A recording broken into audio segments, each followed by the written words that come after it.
Of course, message natin is the Lord's Prayer. Malapit na po matapos yung series, pero gusto pa rin nating intindihin sapagkat napakaganda na talagang pinili ng Panginoong Jesucristo na lagyan ng mga proper na salita yun para sa ating kaalaman, para maintindihan natin na hindi lang yon isang panalangin, ang Lord's Supper ay hindi lamang isang panalangin upang i-recite mong paulit-ulit.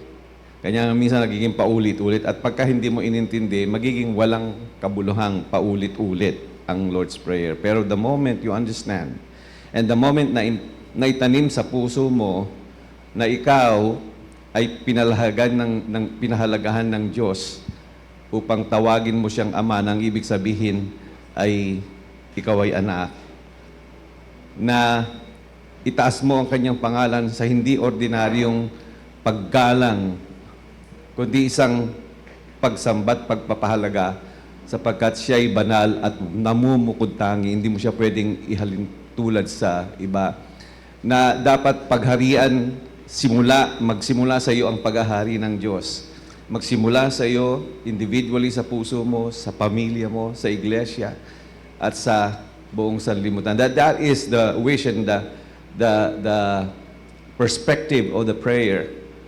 And most of all, thy will be done. Nang ibig sabihin, hindi, sabi nga ni A.W. Tozer, when you say, thy will be done, your will should be undone. It's not my will, but yours be done. Paborito pa naman natin palagi, gusto natin tayo nasusunod. But when you pray to God, it should be His will, not yours, to be done. Now, here is the fourth, the fourth petition. Give us this day our daily bread. In Matthew 6:11. Jesus is teaching us how to pray, included this short but powerful petition, give us this day our daily bread. Sa unang pagtanaw, parang napakasimple. It looks very simple. We are just asking God for food. Parang ganun lang ang sitwasyon ng panalangin. Pero in reality, this verse teaches us three vital lessons about how we should live before God every day. So, ano yun? First, it talks about dependence. Second, it talks about contentment. And third, it talks about our trust in His faithfulness. So just imagine those words, dependence on God, contentment with His provision, and our trust in His faithfulness. So, give us this day our daily bread. Ito po ay galing sa napakahalagang episode na nangyari sa Israel. Pag binasa nyo sa Exodus 16, doon po ay pinakita ang pagkalinga ng Diyos sa bansang Israel. Nang sila po ay palayain ng Diyos sa lupay ng Ehipto. At pagkatapos, kaaalis pa lang nila, sinundan na sila ng mga taga-Ehipto. At ang plano talaga ng Parao ay patayin silang lahat. Patayin silang lahat. Total, hindi naman na namin kayo mapapakinaban. Nobody is going to use you ever. Hindi na rin makikinabang iba, we will kill you all. And pinakita ng Diyos kung paano napakasimple lang na solusyon. Pero palagi at the last moment, alam niyo maganda yun, minsan meron akong pinag-aaralan last moment. Bakit ang Diyos laging gumagalaw sa last moment? Kasi nandun sila sa pagitan ng nag-uumpugang bato, ang dagat na pula sa harapan nila at sa likod, ang mga sundalo ng Ehipto. And doon, sa magitan ng kapangyarihan ng Panginoon, ay hinati niya ang dagat na pula. Grabe yun.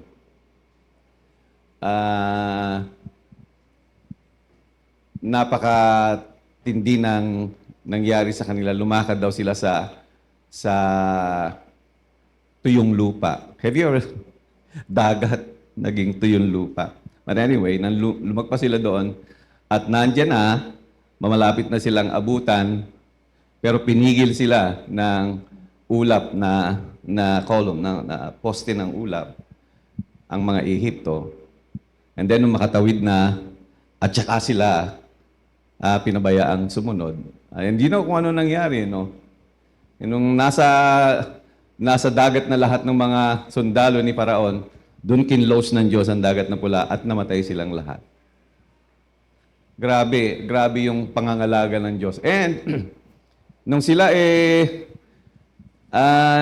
nakaligtas, tuwan-tuwa sila, nagsigawan sila. In fact, meron nga doon, sabi doon ang awit ni Moses. So in other words, talagang doon sa kabilang pangpang nagkakasigawan sila. You could just imagine kung gaano sila kaligaya. That they were rejoicing sapagkat niligtas sila ng Panginoon hindi lang sa Ehipto, kundi sa kamatayan as well. And then, nung sila makatapos, after 3 days, nauhaw sila. Nung nauhaw sila, alam ang problema dito sa mga taga-Ehipto, reklamador, parang tayo yun sa lahat ng bagay nagre-reklamo. Nasabi nila, papatay mo lang ba kami sa uhaw, right? And then, nung dumating sila sa isang ilog, and then nagtakbuhan lahat ng Israel. By the way, mag-usap muna tayo sa bilang. Alam ba ninyo kung ilan yung nagmarcha na Israel mula sa Ehipto hanggang sa paglabas nila sa Ehipto? Alam ba ninyo kung ilan? So sa isa inyo hindi nakakaalam, binigyan po ang eksaktong bilang ng Exodus. Ang bilang po ay almost, more or less, 600,000. Alright? Nakita niyo yung bilang? Imagine niyo kung gaano kadaming 600,000. Bilang ng mga lalaking matatanda. So yun ay bilang lang lalaki lang. Ang sa Hudyo po, hindi po sila nagbibilang ng babae at ng mga bata. So in other words, kung tigi-tigisan na lang na anak, pero hindi pala anakin ng mga ang mga Israel at merong asawa. So sabihin mo na lang, i-times mo na lang sa 3. Alright? Yung 600,000, i-times mo sa 3, ilan? So 1.8 million. Imagine mo yung crowd na 1.8 million. Hindi naman pwede yung ano lang na inuman lang natin dyan ang ilalagay mo, sasaksak mo para uminom sila. So pagka sila nauuhaw, saan mo sila dadalhin? Sa napakalawak na ilog. Ang pangalan ng ilog na yon ay Mara. Kanya naman pinangalan ng Mara sapagkat nung tikman nila ay napakapait. Nagreklamo na naman sila sapagkat ano ba naman tong klaseng wala, mamamatay kami dito. Sinisisi na naman sila. Sabi ng Panginoon, Moses, kunin mo yung punong yon, ihagis mo sa ilog. Yung puno, binunot ni Moses, ihagis niya sa ilog. Tikman nyo ngayon. Tinikman nila. Naku, napakasarap. Ang sabi ang description ng lasa is, it becomes sweet. Hindi ko alam kung anong lasa ng sweet. Anong sweet? Manamis-namis. Pero parang ayaw natin ng manamis-namis na tubig Gusto natin sa tubig walang lasa Pero doon nakalagay, yung mapait, naging matamis. Siguro buko. Oo, lasang buko siguro. Alright, so after the 15th day of the 2nd month, yun ang word na ginawa dito After the 15th day of the 7th month, ubos na yung mga resources ng Israel. Naubos na yung binalot nilang mga ulam after almost 2 months ng paglalayag sa disyerto. So doon po sa disyerto is definitely walang resources doon, walang puno, wala lahat. Nang sila po ay naubusan na ng resources, nagutom sila, eto na naman, mas mabuti pa hindi na kami inalis sa Ehipto. At least kahit papatayin kami ng mga tao doon, papatayin kaming busog. Mamamatay kaming busog. That is the word. Alam nyo, every time na nagrereklamo ang Israel, siguro tayo din, every time na nagrereklamo kayo, naririnig kayo ng Diyos. And sa halip na magalit ang Diyos, napaka-patient ng Diyos sa kanila. Sa halip na magalit Moses, halika. tawagin mo si Aaron, sabihin mo, bukas ng umaga, makikita nila ang kapangyarihan at makikita nila ng biyaya ay bibigay sa kanila ng Diyos. Ano kaya? Pagpakinggan niyo itong salitan to. Basahin niyo na lang sa Exodus 16. Sa gabi, sa hapon, magpapadala ako ng karne. Anong karne yon? Unaan ninyo kung ano. Quail. Sino dito nakatikim na ng quail? Taas nga kamay, yung quail, yung pugo. Sino nakatikim sa inyo? Ano lasa? Hindi ko pa natikman eh. Masarap ba? Lasang manok? Ganon? O mas masarap pa sa manok? Masarap pa sa manok. Tuwing gabi, ang dinner ninyo is quail. Naku na. Alright. At sa umaga, ang breakfast ninyo ay mana. Grabe. So, sabi, huwag kayong mag-alala, huwag kayong matakot, huwag kayong bukas, mamayang gabi, mamayang hapon, darating ang pagkain nyo. And it's quail. At sa umaga, paggising nyo, merong darating din sa inyo. It's manna. Alright? So, nung hapon nga, isang malakas na hangin ang dumating sa kanila and naku po, lahat na halos yata ng quail sa buong mundo. Kaya, sa buong lugar ng Middle East, napunta ron. And all they have to do is just catch it. Madali lang naman eh. Lalo na ngayon, hindi naman alam ng mga quail yung nangyari sa kanila. Basta sila bumagsak doon. Pinulot-pulot lang nila at kumuha sila ng kaya nilang kainin. Bahala ka na. Balahibuhan mo na. Kainin mo. Basta sa dinner yon. Hindi lang yung isang araw ha. Every day. Every day. Pero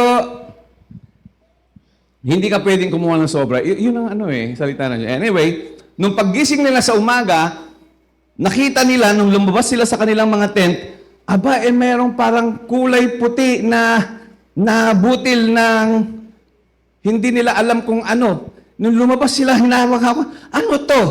Ano to? Lahat sila tanong ng tanong, ano to? Kanya naging pangalan niya, mana. Ang ibig sabihin ni ano to? Mana means, what is this? Ang itsura niya, nandun din sa portion din 16, para malaman nyo, ang itsura ng mana is like a coriander seed. Sino rito ang nakakita na ng coriander, buto ng coriander? Yung mga nagluluto dyan, hindi nyo nakita. Kanya wala tayong idea kung ano eh. Pero si Rog kasi nagtanim ng coriander, kaya tinanong ko sa ano ba itsura ng buto ng coriander? Maliliit daw siya na whitish brown. Napakarami, siguro bundok-bundok doon. Dahil kasi talagang umulan. Pagkatapos ng umulan, nung nawala yung fog, biglang lumabas yung tinatawag na mana. Napakaganda ng kanyang kulay siguro. And then, nung kumuha sila, sabi, tigda 2 quarts, bawat isang tao lang kukunin. Huwag kayong kukuha ng sobra. 2 quarts each.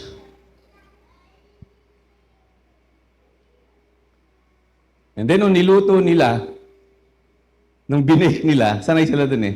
Alam niyo kung ano lasa? Sasabihin ko sa sinabi rin kasi kung ano lasa eh. Ito yung kanilang inaasahan everyday. Meat sa gabi, mana sa umaga, na ang itsura parang coriander seed, at ang lasa is this. Honey, ang lasa dyan na pag naluto is like wafer, honey wafer. Hindi ko alam ano yung ibig sabihin. Ano ba yung wafer? Parang tinapay yan, di ba?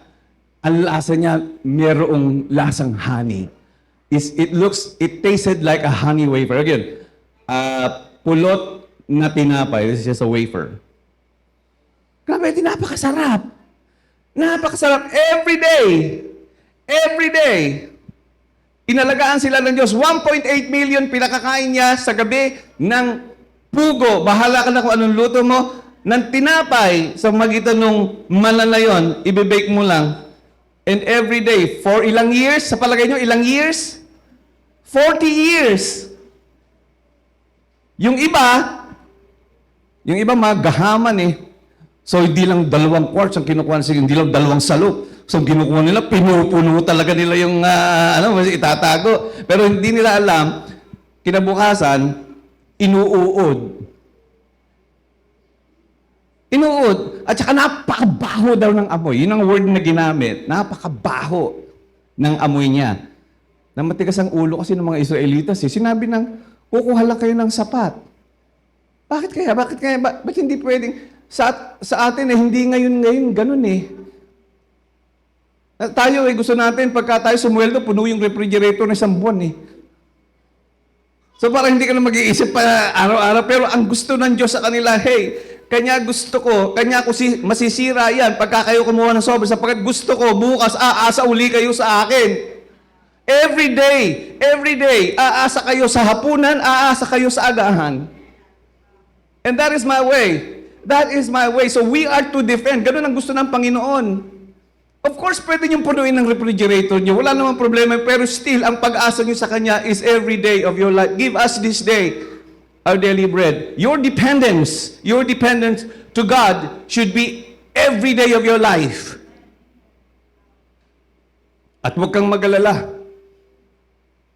Kasi minsan iba sa atin nag-aalala eh. Sabi nga ng Panginoon, bakit ka mag-aalala? Ang buhay mo ay mahalaga kesa sa pagkain. Ang kaluluwa mo ay mas mahalaga. Ang katawan mo ay mas mahalaga kaysa pagkain. Ang buhay mo ay mas mahalaga kaysa sa pananamit. Kayong mga nag-aalala, kayong mga palaging nag-iisip kung saan kukuha ng lahat ng pangangailangan sa bahay, sabi ng Panginoon, mahiya kayo. Tingnan nyo yung mga ibon sa parang. Tingnan nyo sila. Hindi sila nagsasaka, hindi sila nag-iimbak. Pero pinapakain sila ng inyong Ama sa langit. Kayo pa, nahigit ang halaga ninyo kaysa sa mga ibong ito. Kayo mga nag-aalala kung saan kukuha ng pananamit, tingnan nyo ang mga bulaklak sa parang, sa mga damo sa parang. Sinasabi ko sa inyo, si Solomon man sa kanyang kaluwalhatian, hindi nakapagdamit ng gaya ng kaganda ng mga bulaklak ng parang na yon, na ngayon ay sisibol, pag kinabukasan ay malalantad, susunugin. And so it is a challenge for us to depend on God for everything that you need in this world. Everything, even the smallest thing na pangailangan mo, depend on God. Do not worry about anything, but in everything by prayer and supplication, let your requests be made known to God. That's what is important. Give me this day our daily bread, and that is dependence. For 40 years, hanggat hindi sila nakapagsasaka doon sa lupaing pangako, God fed them. God gave them water. God gave them everything they need. And that is the meaning of the prayer. Total dependence. Second is contentment. Pagka ikaw ay binigyan ng Diyos, be content. Sila po hindi na kontento. Babasahin ko sa inyo yung punto lang na nakakainis sa Israelitas. Ano ba kayong gaya ng Israelitas? Numbers 11:4-6. Babasahin lang natin to just for you to understand. Numbers, malapit na sila sa lupang pangako. That's the Numbers. The rebel with them began to crave other food. Yung mga nagre-rebelde sa kanila began to crave other foods. Mantakin mo, meron na silang pugo, meron siguro sa nagsasawa. Sawa na. And again, the Israelites started wailing, nagrereklamo, and said, if only we had meat to eat. So, ibig sabihin siguro, we had meat to eat. Hindi naman yung puros pugo. Siguro, gusto nila, pork naman, baka o kaya kambing. Alright? Verse 5, look at this. We remember the fish we ate in Egypt. Ayun na naman. And no cost. Also, what? Ayun, pipino. Naku, namimiss ko yung pipino. Yung melon. Ano yung leeks? Kasi masarap yung leeks eh. Naku, yung leeks, masarap yung panggisa yun eh. At saka onions and garlic. Na-miss nila kasi wala. Grabe. Mantakin mo, bigyan ka ng isang napakasarap na pagkain na kasi tayo, ang staple food kasi nila nun talagang bread dun kumbaga sa ano Tayo, pagka kayo bibigyan ng Diyos ng halimbawa, yung daily bread ninyo, anong gusto nyong bread? Tasty ba o bigas? Di ba gusto natin bigas? Bigas So sa bukid basta't may bigas sila, nagpapasalamat na sila sa Diyos. Kahit na ang ulam lang nila bagong, okay na So ganun sila and then pa lang kung halimbawa meron ka pang supply ng pugo sa gabi o kaya meron kang iba-iba na, bahala ka na, pero para alalahanin mo yung pinanggalingan mo na iniligtas ka ng Diyos doon at sabihin mo na, verse 6, look at this, verse 6. But now we have lost our appetite. We never see anything but this manna. Mantak na masabihin nila yon. Grabe! Wala na kaming gana kumain. Puro mana na lang. Grabe, para yung satisfaction nila wala na, crave.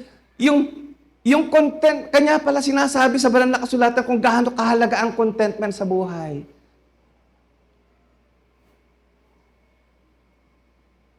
Kasi sa salita sa Biblia, dapat, yun yung contentment, napakalaking bagay daw, sabi ni Pablo. Pero meron akong nabasa na talata sa Proverbs. And tignan nyo kung okay lang to Pero sa palagay ko, kayo medyo tatanggi rito Ko-questionin ninyo ito Pero bakit ganun yung panalangin niya sa Proverbs? Okay? So Proverbs 30:8-9. Could you flash it? Sabi niya, 2 bagay lang ang gusto kong hilingin sa inyo, sabi ng writer na yan. Keep falsehood and lies far from me. So, keep falsehood. Look at this. Give me neither poverty nor riches. Hindi maintindihan. Anong ibig niya sabihin? Give me neither poverty nor riches. So, iligtas lang daw siya sa kasinungalingan, falsehood, or lies. And this, give me neither poverty nor riches. So, yun lang dalawa. Lord, ang kahilingan ko sa iyo. Pero yung pangalawang kahilingan, medyo, mamili ka, anong gusto mo? Mayaman ka o mahirap ka? Sa siya, ayoko. Ayoko yumaman, ayokong maging mahirap. Ano yun? But give me what? Kaya niyo bang ipanalangin yan? Kaya niyo ba ipanalangin? But only give me my daily bread. Grabe yung taong ito. So ito yung talagang aasa sa Diyos to Kasi ayaw niyang, ba't nga ba hindi weekly bread? O kaya monthly bread. Lord, okay naman monthly bread. Bigyan mo naman ako. O kaya, yearly bread. Siya yun lang, sana ganito rin talaga yung panalangin natin kasi araw-araw aasa siya. Bakit? Bakit ayaw niyang yumaman o maging mahirap? Bakit? Verse 9, look at this. Otherwise, I may have too much and disown you and say, who is the Lord? Yun. Yun pala ang dahilan. Otherwise, baka pag yumaman ako, hindi na kita kilalanin. Hindi na kita kikilalanin. Kaya ko ng buhay ng sarili ko. Hindi na ako aasa sa'yo. Bakit kailangan pa kita? Mayaman ako. Kaya kong maglagay sa refrigerator ko ng pang 1 taon na supply. So, yun palang reason niya. Samantalang tayo minsan nagtitiwala na tayo sa ating sarili. Baka ganun kayo, pero itong taong ito hindi. Gusto na yung daily bread lang. Gusto niya yung pagkain lang para sa araw na yun. Siguro yung hapunan at agahan, yun lang palagi ang hinihingi niya. Hapunan at agahan. My daily bread. Or I may become poor and steal and so dishonor the name of my God. Ayun. Pag mahirap siya, baka magnakaw siya. At baka laitin niya yung pangalan ng Diyos. Mantakin mo nga ang anak ng Diyos eh. Alam niyo, may magandang salita sa ano, natatandaan ko, paborito to ng lolo ko eh. Sabi niya, Roger, tandaan mo itong sasabihin ko sa'yo. Ang sabi sa Biblia, sabi ni Solomon, ako'y naging bata at ako'y naging matanda. Datapwat kailanman, hindi ko nakita na ang anak ng Diyos ay namalimos ng tinapay. Hindi siya papayag. Hindi ka mamamalimos. Bibigyan kita araw-araw. So learn to be contented. Learn to be contented. Pag binigyan ka ng sapat ng Diyos, pasalamat ka. Pag binigyan ka ng sobra, edi pasalamat ka rin. Mas lalo. Pero palagi aalalahanin mo siya at aasa ka at magtitiwala at saka magiging kontento sa lahat ng provision niya sa buhay mo. And thirdly is this. The third implications of that prayer is trust in His faithfulness. It's always trust in His faithfulness. Magtiwala ka. Kasi gano'n lang, hindi naubos yung mana for 40 years. Hindi naubos. Hindi rin naubos yung meat ng 40 years. They were sustained. And if you remember the story of Elijah, di ba? Hindi naubos yung langis at saka hindi naubos yung harina. For ilan years? For 3.5 years. Nakakapagtaka ako eh. Nakakapagtaka nung si Elias, nagpunta dun sa Serepta at sinalubong siya ng matandang babae na babao. Bigyan mo nga akong tubig. Titingin-tingin sa kanya babae. Hindi umuulan ng 3 taon. Pag binigyan mo akong tubig, ipagluto mo na rin ako ng tinapay. Nakakatuwa yung ano na yun. Hindi niyo po na itatanong, namumulot na nga po kami ng anak ko ng ito po yung mga patpat para po pinakahuling luto na namin dahil iisa na lang pong lutuan yung aming harina at saka iisa na lang lutuan yung aming langis. Pagkapotapos namin po pakain to, handa na po kaming mamatay. Sabi ni Elias ganito. Wag mo nang isip, basta't pagluto mo lang ako ng tinapay. Ang Diyos ang bahala sa iyo. So, sumunod yung babae. Isang araw na lang yung pagkain nila. Isang araw na lang, just one day. Sumunod yung babae sapagkat nakita niya na itong si Elias iba siya. He's some kind of prophet. So, nang nagluto siya, ibinigay sa kanya yung tinapay. O sige na, magluto ka na ng para sa inyong dalawa ng anak mo. Wala, hindi siya nagsalita. Napunta siya, uy, hindi nabawasan. Yun ang word. Yun yung word. Hindi yung, nangalahati. Hindi! Ang sabi doon, yung langis, hindi nabawasan. Yung harina, hindi nabawasan. At ang sabi sa banal na kasulatan, nagtagal yon sa loob ng 3 taon at kalahati hanggat sa pumatak ang ulang muli. Hindi nababawasan yung langis at yung harina. Give us this day our daily bread. And all you have to do is just trust. Trust in His faithfulness. So yung mga mayayaman dito sa atin, you just remember that. Sandali lang ang kayamanan na yan. Isang bagay lang pangyayari sa buhay mo, ubus yung kayamanan mo. And if you think diyan sa kayamanan na yan, ikaw ay dapat magtiwala, nagkakamali ka. Marami nagtiwala sa salapi. At sinabi nila, nung in-interview sila, hindi sila kailanman naging maligaya sa buhay nila.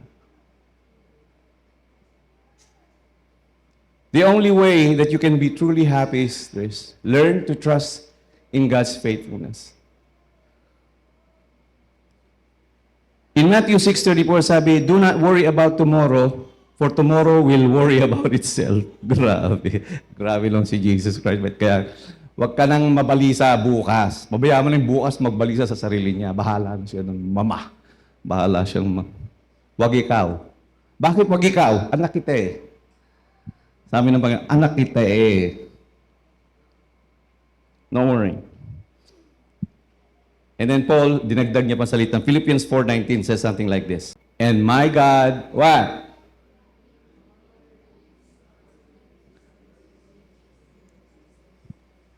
Napakaganda. It's always true.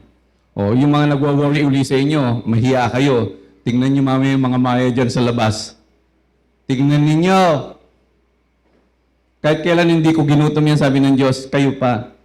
My God will meet all your needs, and my God will meet all your needs according to His glorious riches in Christ Jesus. Alam po ninyo, kanya ako nagtitiwala sa Diyos. May nabasa ako sa talata, isang talata lang, and more than enough. Para umasa ka sa Kanya, para maging kontento ka sa Kanya, at para magtiwala ka talaga sa Kanya. Ito lang po nabasa ko. Hindi ko na kailangan ng ibang talata. Alright? Are you ready? Gusto ko may share din sa inyo yon para makita nyo rin na bakit kinakailangan magtiwala ka sa Kanya every day of your life. Ito. Romans 8:32.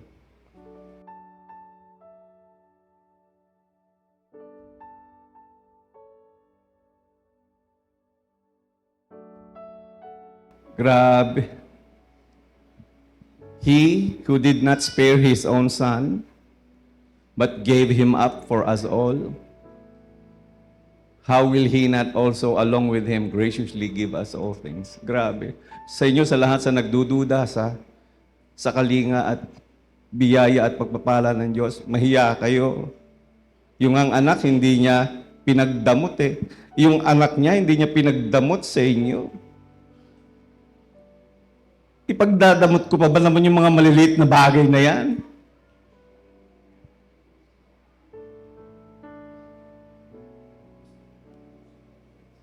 Give us this day our daily bread. Establish the fact that we are to depend on Him alone.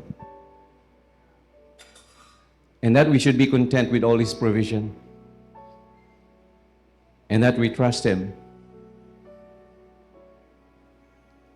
for His faithfulness. They are new every morning. They are new every morning. Let's all stand up. Tayong lahat tumayo.